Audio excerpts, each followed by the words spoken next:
Good afternoon and welcome to this afternoon's Design Timber webinar. In a moment, we will be hearing from some of the team behind the Chowdhury Walk project. But just before we start, I'm going to say a few words about Timber Development UK. TD UK was formed in 2021 from the merger of TRADA and the Timber Trade Federation. That created the largest supply chain body in the UK for timber, spanning from sawmill to specifier and all parts in between. Here you can see our three missions: to connect the supply chain, to lead best practice, and to accelerate a low carbon future. We carry out our missions in a number of ways, via things like this webinar, but also through the many publications and knowledge sheets and other resources that we put out. You can find all these in our knowledge library, and here's a couple of examples. There you can see one of our flagship magazines, designTimber. It also has a sister publication called Supplying Timber, catering to two sides of our membership. designTimber features lots of stories of great timber projects, like the one you're about to see a webinar on. Projects of all kinds. So if you're looking for inspiration, if you're looking for CPD, if you're looking for knowledge about timber buildings, our magazine is a great place to find it. So is our knowledge library, where you can see things like knowledge sheets on using SIPs. That's the one there, using structural insulated panels. You'll find knowledge sheets on all aspects of timber construction there, whether it's science about wood, whether it's best practice about safety on site, fire guidance, moisture guidance, you name it, you'll find it. It's related to timber in our knowledge library. Another good example there, moisture management during construction, an essential document for anybody working with timber. And underneath it, you can see one of our many case studies. Very much complementary to webinars like this one. You can find all sorts of case studies in our library. Whatever the method of timber construction you're using, off-site, post and beam, CLT, mass timber, glulam, you will find a case study with a great example of a building constructed like that. Also, a quick mention of another webinar series that we've just started, Timber in Construction 101, fantastic technically minded webinar series. The next one of those is on June the 24th, and that's all about designing and specifying smartly. So it's showing designers how they can make smart decisions in order to specify better, to make their projects better. We'll be hearing from the likes of Metzer, Staco, and BEST on that one. So do look at our events page and book a place on that free lunchtime webinar.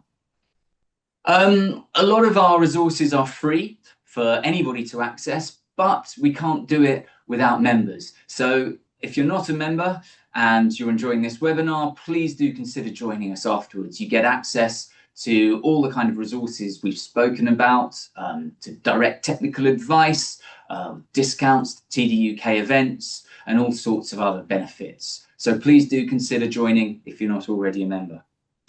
And with all that said, I'm now going to hand over to Ken Rorrison of Hackney Council. Ken, if you'd like to take over from me and share your screen. But one other thing I should just add, piece of housekeeping, please ask questions. You can find the Q&A button at the bottom of your screen.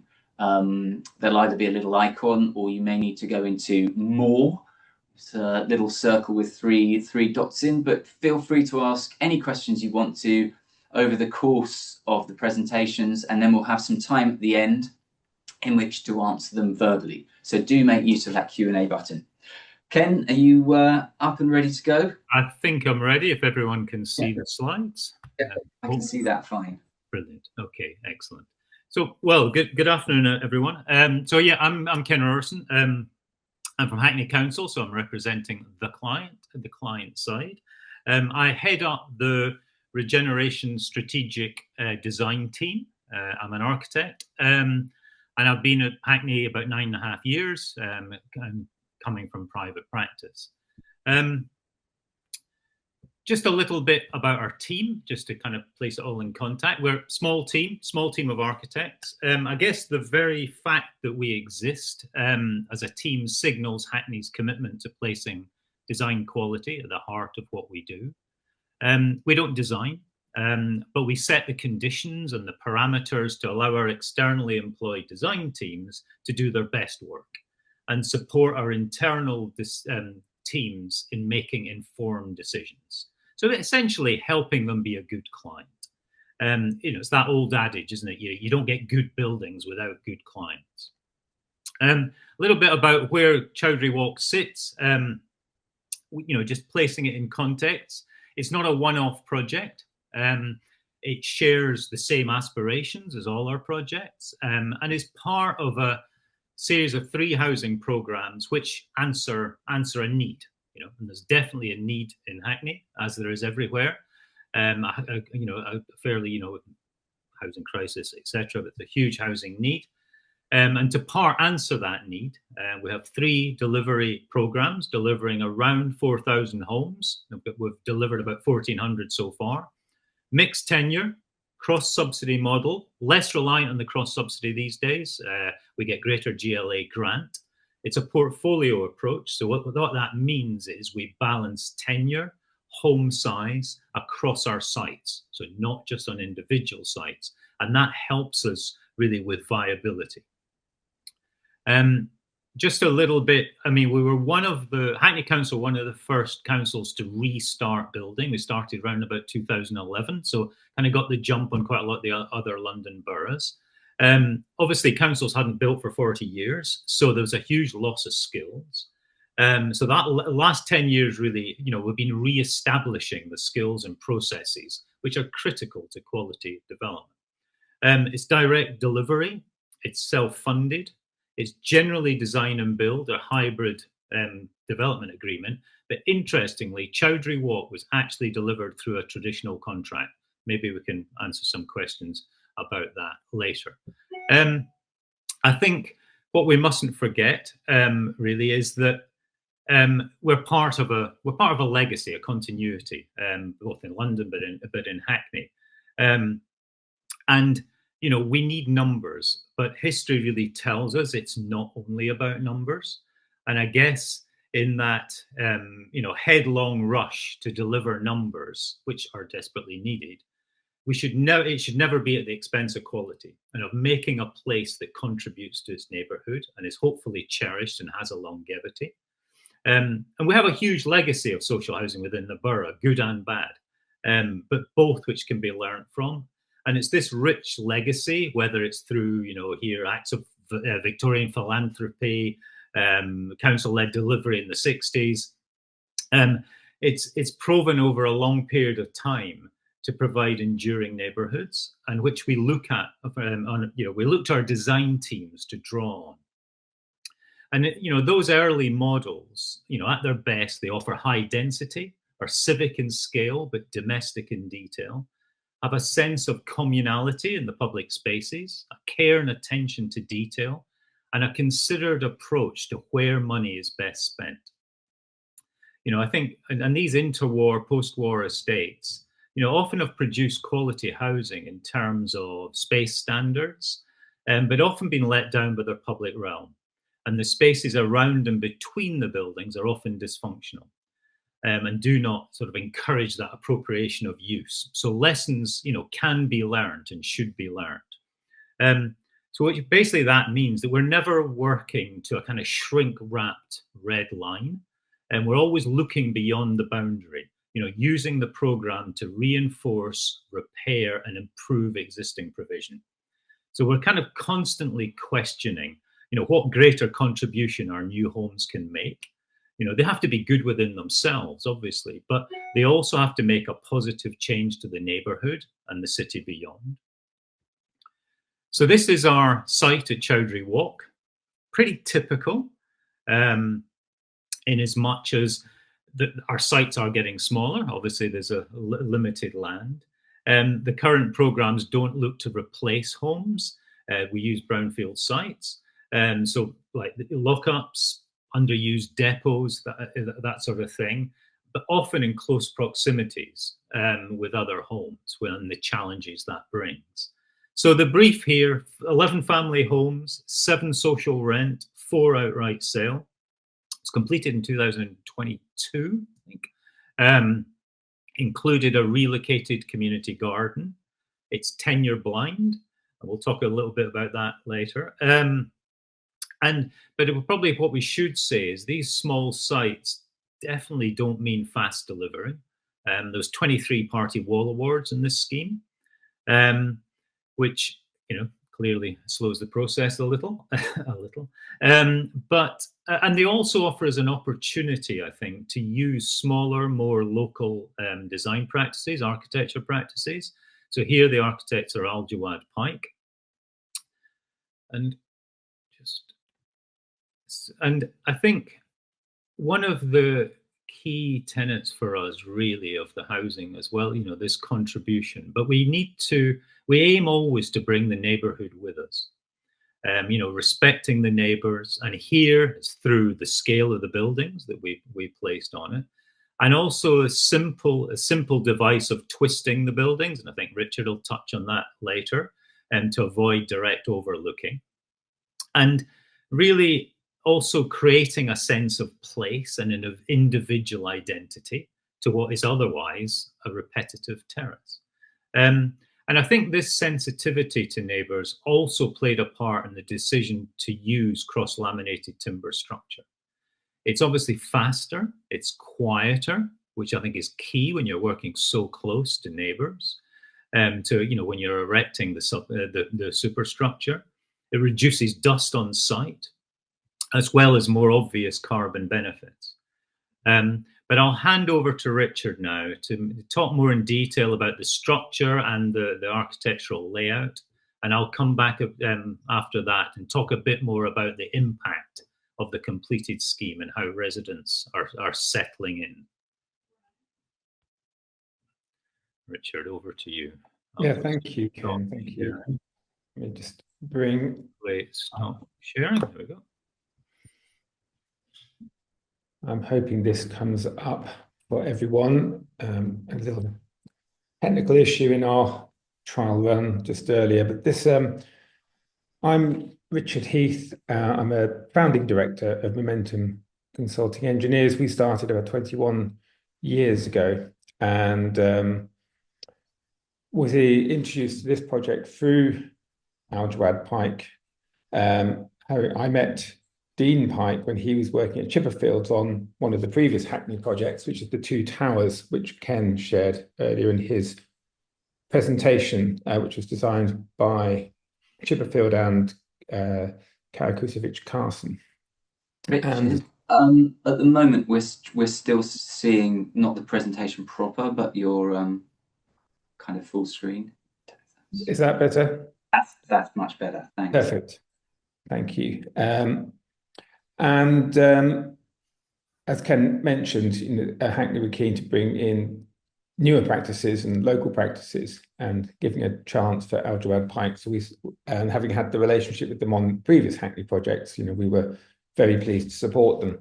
A bit of extra background here on the naming of the project, because this project, as you will have guessed, having finished in 2022, was built during COVID. And Chowdhury Walk was named after one of the frontline workers who tragically died during the pandemic, and who I think campaigned for extra protective equipment for those working on the front line. Hopefully that's changed for you. But this is a slide with a little bit of our work in timber, which is a wonderful material to work with, and just the variety of timber you can work with. Top left is LVL, laminated veneered lumber in Wells Cathedral School, and then we have plywood shells that's for a house down in Cornwall, and then top right is a new oak frame, so Shakespeare's Globe frame, Sam Wanamaker Playhouse, and then circling down bottom is a Grade 1 listed medieval oak roof in Bristol, St James's Priory, and that's all the repairs. You can see the pegs are split there. At the bottom in the middle is Wiki House, which is a development of actual people collaborating on ideas and using kit building with a plywood. In the middle is some student work looking at framing up a cat, and bottom left is the recently finished Old Vic Old Vic Theatre extension in Glulam. Our work with CLT goes back almost 20 years when we worked with Urban on both of these projects. The top one is the Falmouth College, and very early use of CLT in this country. And then below that, the Garden Museum, which was known as the Museum of Garden History in those days. This was the project which introduced Algerad Pike to Hackney, which was the Mandeville housing. And I'm just showing it because there is some similarities already with this bit of work and that of Chowdhury Walk in terms of its architecture.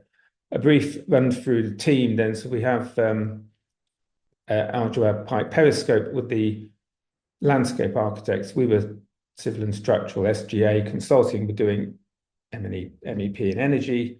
Potterappa, the project managers, and Tybalt in planning. It was built with a traditional contract, which Ken, I think, is going to talk a little bit more about because it was a little bit unusual. And then that was of Neilcock Construction, and the CLT subcontractor was Egoin, which was a Spanish company, which we hadn't worked with, and so it was interesting to work with someone new. As it's already established, it's a recognised project, having won the Neve Brown Award for Housing in 2024, shortlisted for the Sterling Prize, and then we submitted it, I think, with some a bit of encouragement for the Wood Awards, which it won a couple of awards there as well. So it's definitely well recognised bit of work. A few further facts. There, the split of the houses at the bottom, construction costs, and the dates, which Ken's already mentioned. It was as you can see, a slow running project with planning only in 2018 and finishing almost 2 years later. And that's, of course, it was a year or so to get to the planning stage. The twist that Ken mentioned is more, it's almost like a slide. It sort of has the effect of a twist, and this is a reinterpretation of a terrace. I think at the terrace you would have had all your houses orthogonal, perhaps to the boundary, whereas here it's twisted from the boundary and then offset. So you have the feel of a terrace, but you create these private and semi-shared spaces. So the semi-shared spaces at the front, as you're coming out the front door, you're sort of in your own space, but you're right. You can be seen from the front window of the kitchen to next door, and then at the back, if you come out, you've actually got a bit of protection because again the houses are slid apart. You're not all in one line, which you would be in a traditional terrace, and this was a real key part for the Neve Brown Award, which looks at these these spaces and looks at community, which is really important when you're doing social housing. And zooming in, you can see how that plan works. And there's efficiency, of course, in having a repetition. So whilst one might say there's an inefficiency with extra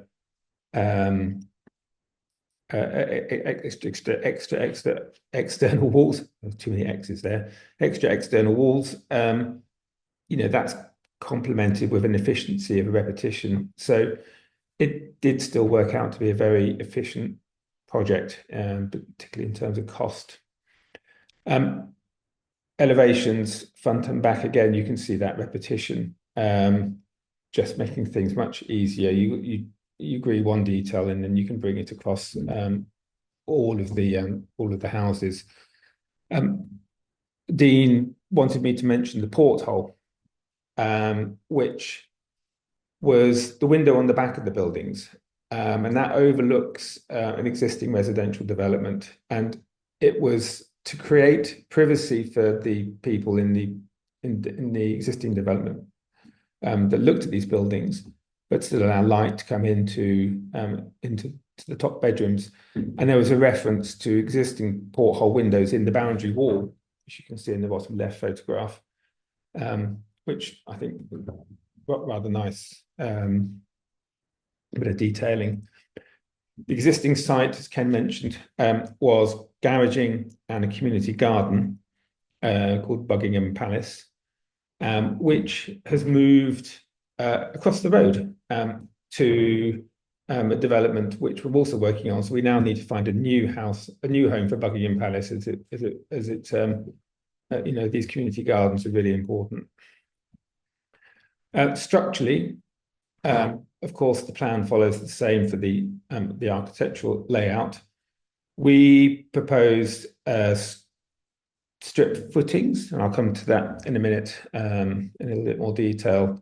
And very early on, concluded that CLT would be a really good fit for this project. We drew options, looking at other materials, to look at cost and loading on the foundations, effect that might have, and logistics, construction times. And the CLT was a clear winner. And this is in the day when there weren't the restrictions in the use of timber in housing in external walls, which is currently legislated with the GLA. So this really did enjoy that freedom, which has at the moment been taken away until I think the timber industry and legislation has really worked that out to show that this is possible. And then the plans further up the building. So this is a zoom-in plan. You can see each of the houses is its own box. So the party walls are two separate CLT structures. But due to the stagger and the way that the roofs all slope with a south aspect, and that was important to get your solar panels and to get some rhythm. So if we look at the right-hand drawing there, the left-hand side of that right-hand drawing is sort of lower than the right. So the roof slopes up to the right. And that meant you ended up with brickwork that would oversail the roof. And that's the brickwork that was the external water next door. So you end up with the need to support the brickwork off the frame, which we'll come to in several locations. For the engineers in the audience, the steel beam in the roof there was because you've got that roof light, those two roof lights very close together, giving you not enough bearing for your CLT panel, and there really wasn't much option for moving roof lights around. So these are the structural sections through the development, which we prepared for the tender. And you can see that double party wall. The support of the brickwork on the right-hand side, where oversails the adjoining roof. That's on the right-hand side there. So one of the challenges with the structure was the cantilever corner, cantilever in two directions. The CLT really deals with this very efficiently because you've effectively got a deep beam that cantilevers out, and you can either do that in one direction from the party wall, which is the stiffest version, or you can even enjoy a bit of cantilever from the front facade as well. Then bricks are supported with I think what are actually very well understood now, brick support details with IG, using brick soffits as well, all supported from the timber structure. Good coordination and detailing required. You can almost see some very carefully detailed perpendicular open joints in the brickwork, because of course you've got to get any moisture that could come through that outer skin out correctly. And so, but again, it is beautifully detailed and built so that these things don't end up with perhaps you might see on other development, an orange plastic vent, but here, they're all integrated. So Egoin took over the CLT design, and one of the points of CLT is that it is a performance specification. As much as we may detail it all the way through, so it can be costed, the CLT from one manufacturer is always going to be very different, or slightly different from another. Sometimes the panels are slightly different thicknesses. They've done their own testing, and so Egoin carried out their own modelling using their software, which was suited for their CLT panel types, and the usual submissions and approvals process between us and them followed on. Their analysis software was very comprehensive. I'm sure still is. Providing these sort of stress patterns in the timber, and a full set of calculations, and then followed up by a full set of drawings to work through. This is their look at that corner in detail, and also the connections between the two cantilevering plates. I have to pick up any questions later on if there is from the engineers on that bit. Just a brief run through. The timber was Pinus adattata Eco CLT panels, and all your usual codes of practice there. Probably worth a quick note on the fire there. Everything was 30 minutes except for the party walls, which was 60 minutes. And that follows building regs, and they have their own fire testing and their own fire, and then there is legislated fire design there. So that was all current at that time. I know at the moment that you wouldn't see this sort of development in housing because of the worries about the fire, but it does seem a little bit at odds, because you can prove its strength during a fire case. Anyway, again, a little bit of background data on the characteristics of this particular CLT panel. And one of the few pictures of it being built, with it being built during COVID, the ability for people to go to site was limited. Everyone had to stand a certain distance away from each other.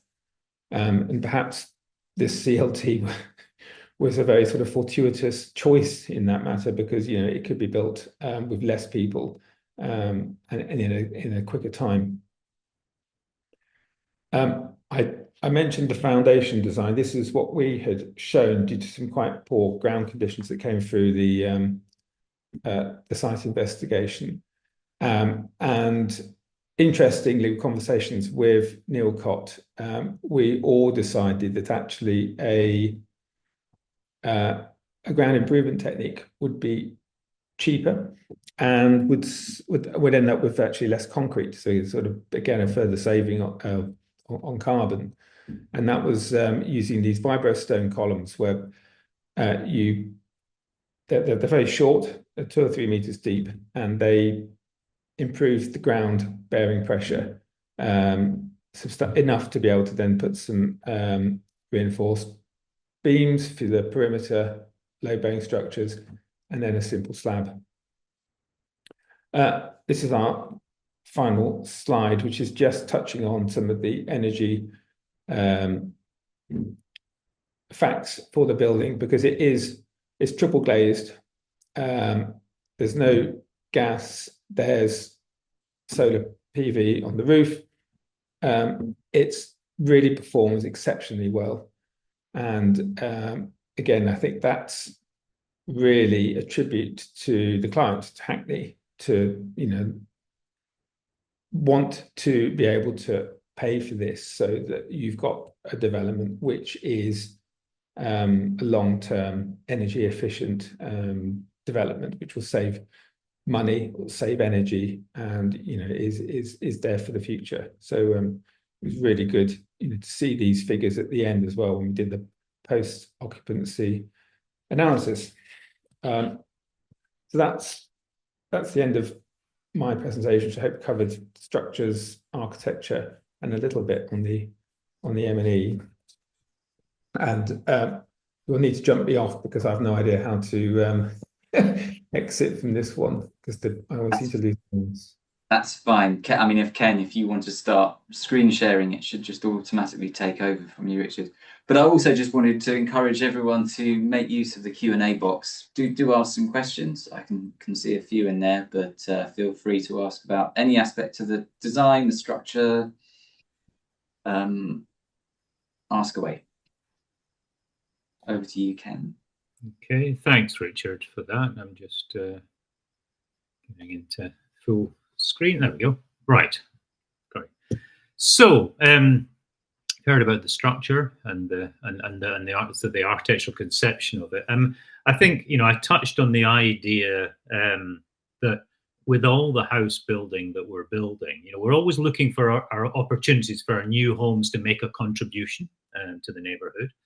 And whilst the delivery of 11 homes and 11 quality homes is obviously much needed and is a whole primary focus of what we do, I guess really one of the key moves here really was opening up a new car-free public route, and I guess it's very gratifying, sort of now seeing the way the street is being used.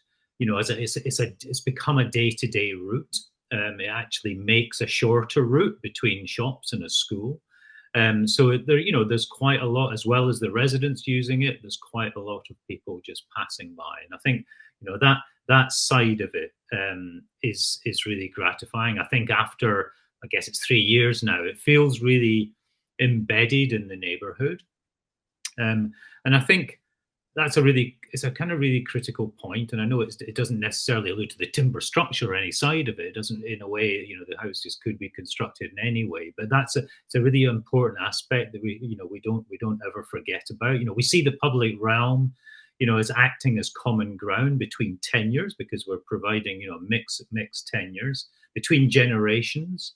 Often we use these routes with playable landscape, but also resting, calm opportunities. Between existing estates and new development, reconnecting routes which may have been severed often for post-war planning, straightforward wayfinding, understanding orientation. The building is always responding to these things. So I think that's maybe the advantage of the local authorities being the developer, that we can ensure that contribution is delivered. And I guess our idea of value goes beyond the purely monetary value. It extends to social value, employment and skills, community value, urban value. And here, I think there's value. Richard talked about the repetition, and there's value in that repetition. There's sort of complexity through the repetition, but it makes a rich and varied space through essentially simple means. I think the sliding or the twisting, however you want to describe the various volumes, is really just about making simple, considered moves, and again, taking opportunities.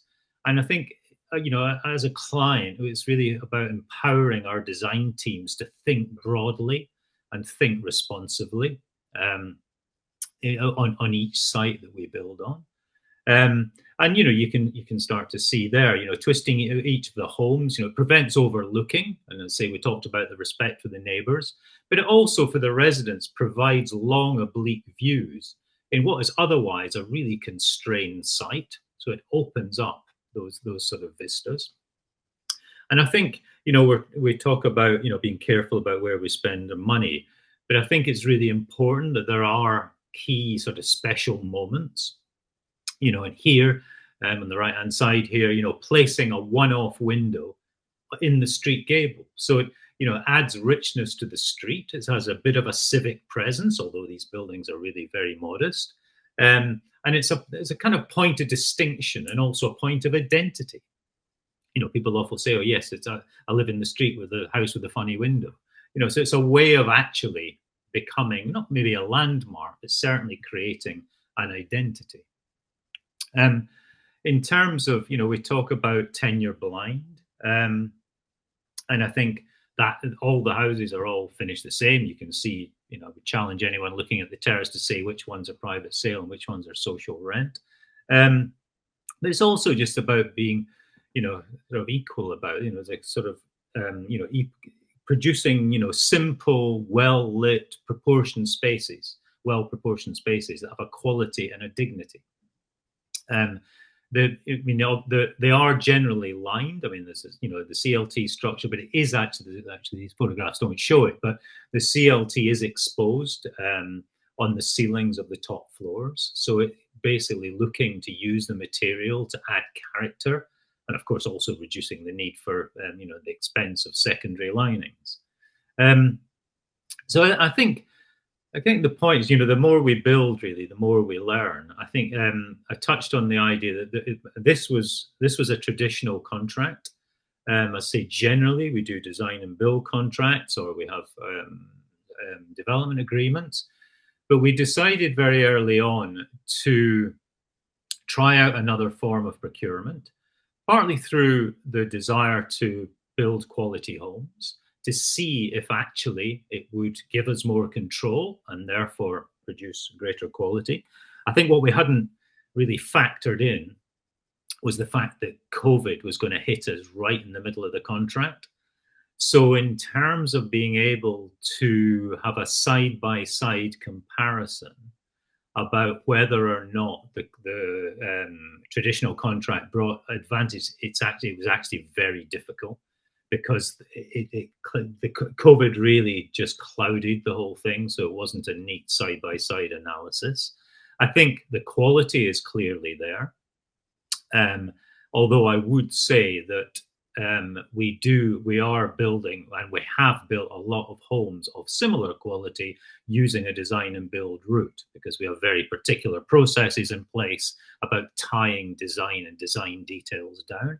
So there wasn't a huge difference in that.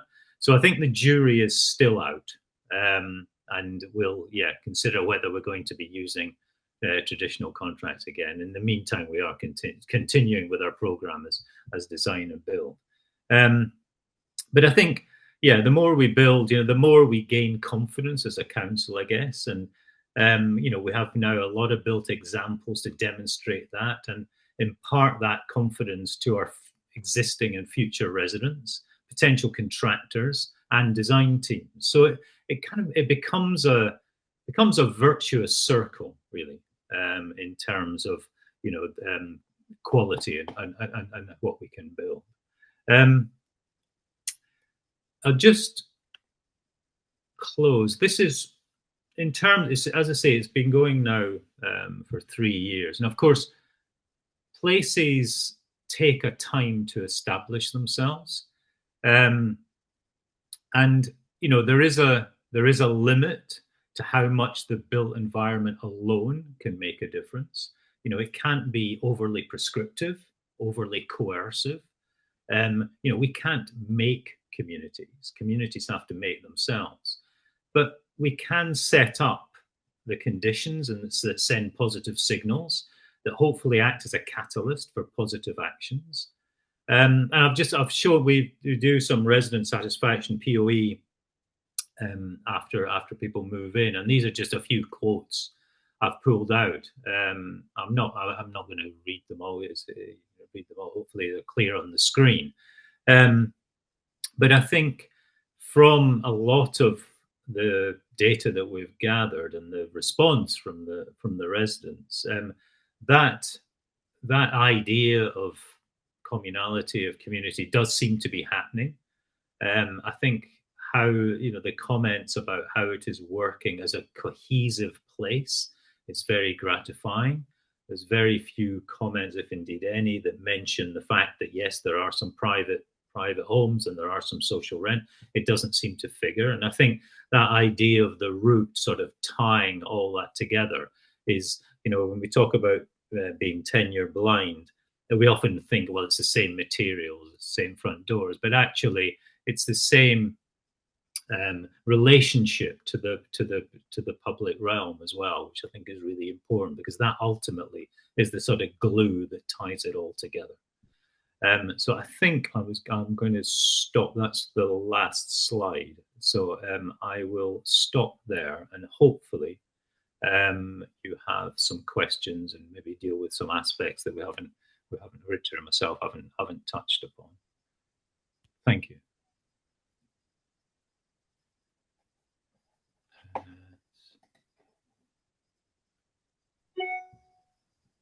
Thank you very much. Sorry, I'm just going back to share screens. Yes, we've had lots and lots of questions in. Yes, just flicking through them. I thought maybe we could just start with something that's, I suppose, relatively straightforward. We had a couple of questions asking about, okay, I'm not sure which was it. Just going to alter how I'm sharing my screen, but just while I'm doing that, yeah, we had a couple of questions just asking about heating systems and also about sort of building fabric performance. I mean, I noticed, Richard, you sort of mentioned use of triple glazing and enhanced insulation. I'm just wondering if you could just say a few things about that, fabric building performance, and also anything you'd like to say about any, you know, operational energy measures. I'm not an expert in any of that, being the structural engineer, but when people have been asking questions, I've got a crib sheet that we used for complete energy assessment of the building that was done for the awards. So I've been able to answer specific questions on it, but I don't, the background and how it came about. I would have to pass on that one. I mean, I would just say that Chowdhury Walk is our we've got 3 housing programs, and Chowdhury Walk is the second of those, the middle one. I talked a little bit about, you know, the council gaining confidence, and I think those homes are designed to be, they're enhanced building regulation, and I think as we've gained confidence in the team in our building, as we build more, our new program of homes, we're actually delivering passive house. So we're now upping the whole energy side of it, and able to do that just because of the skills that we're accruing and now have in the team. But I think Chowdhury Walk it's a sort of building regs plus in terms of its performance, I guess. I think that would be fair to say. I don't have figures to hand either, to be honest. I'm sorry about that. I don't have the figures that the external walls achieve. Thanks. I actually had a question about the roofs. I was wondering, is there a pitch? It's kind of hard to tell for me from the pictures, but what's the sort of pitch to the roofs? In terms of the actual angle of the roof? Yeah. It's not 15 degrees. They're about, yeah, if I was going to say 15 to 17 degrees, they're around about that. Yeah. So I know I was just wondering whether moisture, was an issue, and sort of rainwater runoff and that kind of thing. Well, I think they're relatively steep in terms when 15 to 17 degrees is a reasonable throw off. Yeah, I mean, effectively you could class them as a flat roof, but you shouldn't ever design a roof perfectly flat because the water can't run off. So that's a sort of slope that you'd want to aim for. But then and then the solar panels are then on their own shallow frame as well, just to give them a bit of a boost in terms of angle. Great, thanks. Had a couple of questions about the Vibrastone. I suppose I'm just wondering if you could sort of say perhaps more generally how you've sort of found that as a process. You know, whether there are any issues from, I guess, the vibrations or anything in terms of neighbours. You know, how easy was it as a process? Yeah, so the Vibrastone columns is a way of they're short mini piles created with stones that are then vibrated into place, so they're compacted. They're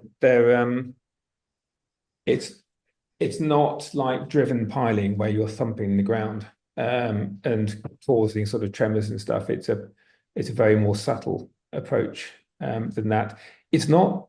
I mean, in the 30 years I've been building or designing buildings, that's the first time we've actually used it. It's not. Most schemes still seem to opt for sort of mini piles or rafts and everything else. It's one of the first times we've used Vibrastone columns, and it was a contractor-led decision. So one can only assume it was made on cost, because that would have been, you know, their main driver at that point. They certainly weren't targeted with any options to save on carbon or anything, but in doing so would have done so, which is sort of quite a good story, because in many cases we find that the better or the more sustainable solutions seem to sometimes cost more, at least as far as when it's put onto a spreadsheet with a QS. I mean, and that's another whole debate you could go on about. And there are parts of the Chowdhury Walk where the CLT is exposed, and that means you haven't then got the price of the ceiling. And whilst the CLT might appear to be more expensive in terms of a structure than joists, say, by the time you then add in the ceiling and then the skimming and then the painting and everything else, it then becomes more comparative. And that's always the difficult thing with costings. You start splitting out one bit and say we must make the structure cheaper. Yeah, but the structure is also the finishes, so it has to be looked in the round. So I digress from the Vibrastone columns, but I think it was they don't cause the tremors. No, that was a very good digression, because there were a couple of questions on CLT and cost, which you've anticipated. So that was very nice. Yeah, I don't have I had a quick flick through to see if I actually had any data, but I haven't got not to hand in terms of the cost per meter square, but I'm sure there are plenty of good QSs that could give you that sort of data. And actually, that was then. We should be looking at the data now and because things do change in terms of labour versus materials and shipping costs and everything else. You also just mentioned the exposed CLT there, and we did have a question about the fireproofing of the exposed CLT. Well, fireproofing is always an interesting term, because there's two things with fire. One is surface spread of flame, which is a different question really about then fire protection in terms of structure and integrity. Roofs wouldn't need that integrity in terms of being able to support themselves for any period of time. I mean, it is all there for 30 minutes anyway, but you wouldn't have to have it any longer, because fire brigades don't stand on roofs. That's just and the 30 minutes is always the time that's assumed that anyone can escape from the buildings. It's not going to collapse on them. Surface spread of flame, yes, that would have been. I mean, that's a mandatory consideration, that you would need to coat the CLT with material that prevents the flames running across it quickly. Yeah, there is a clear coating on the ceiling. Yeah. CLT. And then also, I guess, whilst we're on this exposed CLT, there are different grades of CLT in terms of visual grades, and that's probably, for those who haven't used it, much. You know, that in terms of your specification, if you're having it exposed, you should understand the differences between the different visual grades of CLT. A roof or ceiling, you might be less concerned than a wall, perhaps. Sticking with CLT, we had a question asking how it was working with a Spanish CLT company. So in terms of the program and the supply chain, did that all work swimmingly? Everything, you know, in good time? Was it sort of just in time deliveries, or how did you find that? Yeah, it's fine. Yes, I mean I mean CLT is all still made in, you know, overseas. It's not that I don't yet know if we've got any CLT plant in the UK. It gets talked about, but I may stand corrected, of course. But so therefore, even if you've got your representatives in the UK, bearing in mind it was also COVID, everything's being done electronically, so you could be on the moon sorting this out, and then the products are coming from Europe. So whether it's you know, for a plant in Spain or a plant in Germany or somewhere, it makes no odds really. So but the information that came through from Burgoyne was thorough and clear, and that process will then have been managed by Neilcott as well. I mean, that's the proper thing to do. So it worked smoothly. Yeah. Yeah, I saw you'd answered a question about panel sizes and different CLT manufacturers, different panel sizes.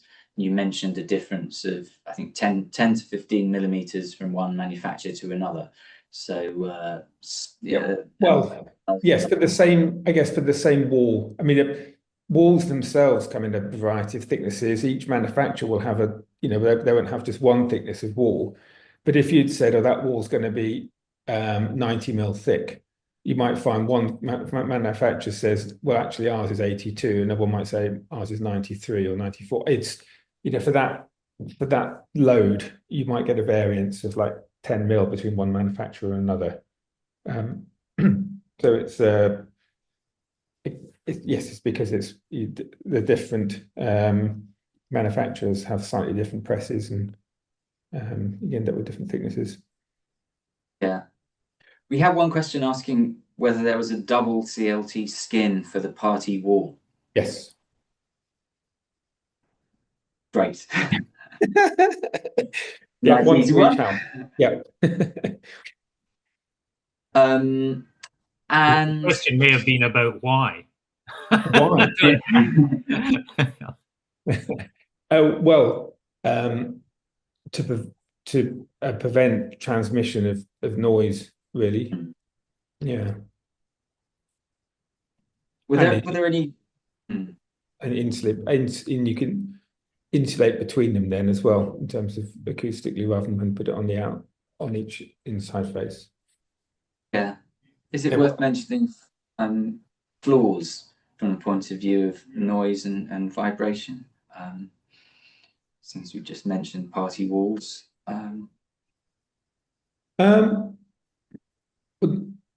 A solid timber floor is going to give you enhanced noise over a joisted floor, certainly, and vibration is again. I mean, there is a little more weight in a solid timber floor than there is in a joisted floor, and that would sort of dampen any particular vibration. So generally speaking, you'd feel in a definitely more robust than a sort of joisted, you know, particularly if you compare it to a sort of older joisted floors. So sometimes you walk in and you can feel that little bit of bounce. That's just not the case. Phil, I've been leaving you out, Ken, so I'm going to ask, somebody had asked whether Hackney Council has a design code. Yes, I was hoping you were going to raise that. Well, yeah, I mean, the answer is, well, no, sorry, you go. Well, no, all I was going to say is that actually it does feel almost like in the media I haven't heard nearly as much talk of design codes of late, whereas a couple of years ago it did seem to be sort of all over the architectural and construction press. But sorry, go ahead. No. Well, the answer is no, we don't. I think what we do have is a new build design specification that is a sort of benchmark quality specification that to inform the architects and in certain aspects. But we're not trying to make a certain Hackney design. I think we employ very good architects.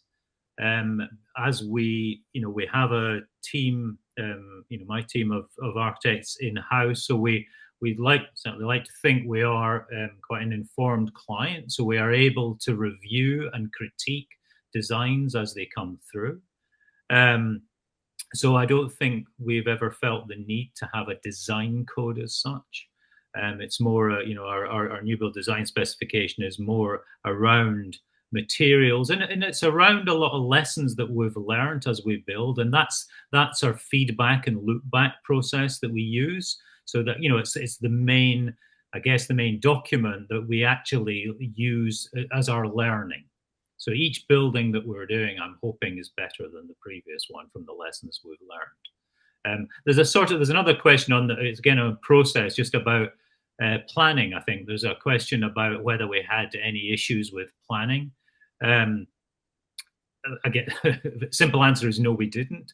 But I think we go through quite an extensive process with planning and also with engagement with local residents in terms of being part of the planning process. We've obviously, the planners are part of Hackney Council. They share a floor with us, but they treat us. There is a degree of separation. We obviously have a relationship with them, but there is a degree of separation. They treat us as any other developer. Sometimes, perhaps you say they maybe treat us maybe harsher because they know we will respond rather than just refusing to do things. And so there is a very collaborative, responsive relationship. But no, in terms of did we have any issues with planning, we ultimately no, we didn't. It got immediate planning permission.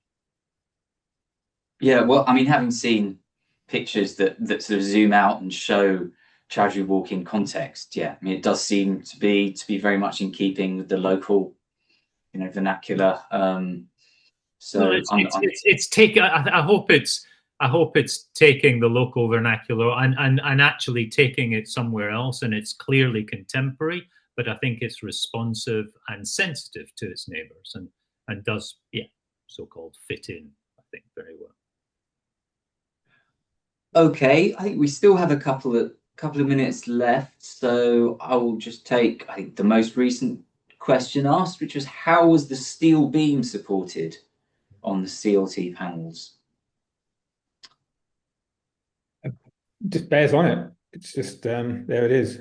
Just as you would any glulam beam, it's just a simple bearing. They may have put a couple of screws in at the end just to sort of locate it, but there would have been a notch in the panel, and beam bears in there. The beam was the beam was in the roof. It was the one steel beam in the project, and it was recessed up into the depth of the CLT panels with a cover strip so that you didn't see it, because the soffits at the top are meant to be all CLT, and it's one of those things where the ability for the CLT to span around those two roof lights just wasn't going to work. You have to remember that CLT comes in a series of widths that span across. So where those join together also affects how that detail would work. So, we looked ahead and saw that this was likely to put a problem and put a steel beam there. And I think if Burgoyne could have designed it out and said our panels didn't need that, they would have done, because it would have saved money. But it wasn't to be. So that steel beam was there. Okay, and I'll go for one more sort of structure-related question. Somebody had asked how the brick skin was detailed in conjunction with the CLT to allow movement between the two. And they were talking about the sort of movement on the cantilevered brick porch. Does that make sense? Yeah. So you've got, I mean, brickwork over that height, which is 2 stories. You wouldn't, in terms of vertical movement, you wouldn't normally end up with a need to have any particular differential movement that wouldn't be the same, wouldn't be different from, say, a cavity wall where you've got block, or you've got brick on the outside, or you've got a concrete frame and you're supporting every 2 stories, and you've got your brick tied back to your inner skin. Here there was some deflection to consider as well, with the cantilever, but again, with it being a wall rather than a beam, and therefore much stiffer, the deflection of that cantilever was minimal. And there was some shrinkage with CLT, and again, if the CLT is managed as it should be, then again that can be negligible. So horizontal movement, though, which results in vertical movement joints, you can't do anything about. Brickwork needs those joints every, I think it's 6, 8, 10 meters. We did put some bed joint reinforcement in around some of the openings because we could foresee that there may be a tendency to crack at those points. So the bed joint reinforcement went in, and you've got joints between each unit, which you go to site, you'll see a red mastic joint where one unit comes up against the other. So yeah, that was all part of the detailed work of the brick support and then where movement would go. I think, okay, thank you. I was just going to say because I think the questioner has asked about, there were movement trackers because there was a couple of cracks over the cantilever, so we did track it over a year. But it didn't increase after a year, and it's actually all now been repointed. Yeah, we thought those cracks likely occurred from some additional shrinkage. I think with the project being built in COVID particularly, the protection of the timber for such a long time, because everything was taking much longer, was more difficult. And so that's what we concluded with that exercise of monitoring. But the monitoring was there just to make sure it wasn't something else that was going on that had occurred in the build. But as Ken said, that was concluded that it was the obvious answer, a bit of extra shrinkage, and pointed up, and now, yeah, gone. Great, thank you much. Well, I think we're going to have to end it there. But yes, that's been a fantastic, really insightful presentation from both of you. So I'm just going to very quickly share a few details about the next in our webinar series. We'll be hearing from the team behind the Armadillo, which is a strikingly curved outdoor timber pavilion, which is designed to be relocatable and was the winner of the small projects category in the Wood Awards 2025. So do join us on Wednesday, 8th of July for that. But yes, thanks again to our presenters, and I will say goodbye to everybody and have a great afternoon. Thank you very much. Thank you. Bye.